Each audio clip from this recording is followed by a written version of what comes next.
अस्सलामुअलैकुम। Capital 51 news के साथ मैं हूँ सालहा जमाल और मैं हूँ इलम खान। सबसे पहले हेडलाइंस।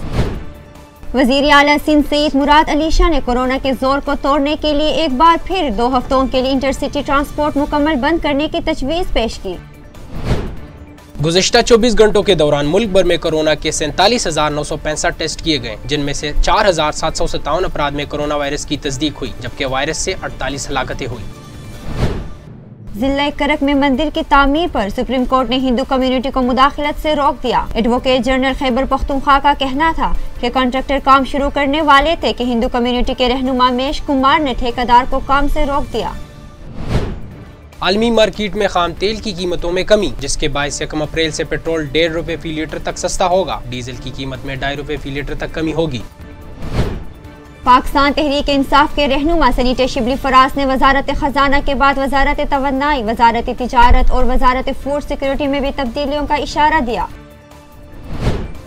वजारत तिजारत समरिया मंजूरी के लिए कल इक्तिसादी राब्ता कौंसिल ECC में पेश करेगी। वजारत तिजारत ने वजीर आजम की इजाज़त के बाद समरिया ECC को भिजवाई।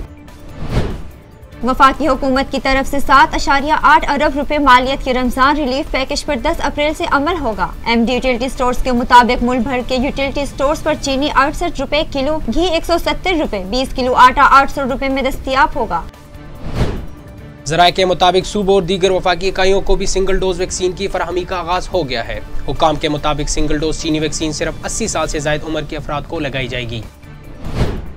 हरमैन शरीफैन इंतजामिया के सरबराह शेख डॉक्टर अब्दुल रहमान सुदेस की जानिब से रवान साल रमजान मुबारक में आलमी वबा कोरोना वायरस की मुनासिबत से दोनों मसाजिद का प्लान जारी किया गया। इंतजामिया के मुताबिक हरमैन शरीफैन में गुज़िश्ता साल की तरह इस साल भी इज्तिमाई इफ्तार और इत्तिकाफ पर पाबंदी बरकरार रहेगी।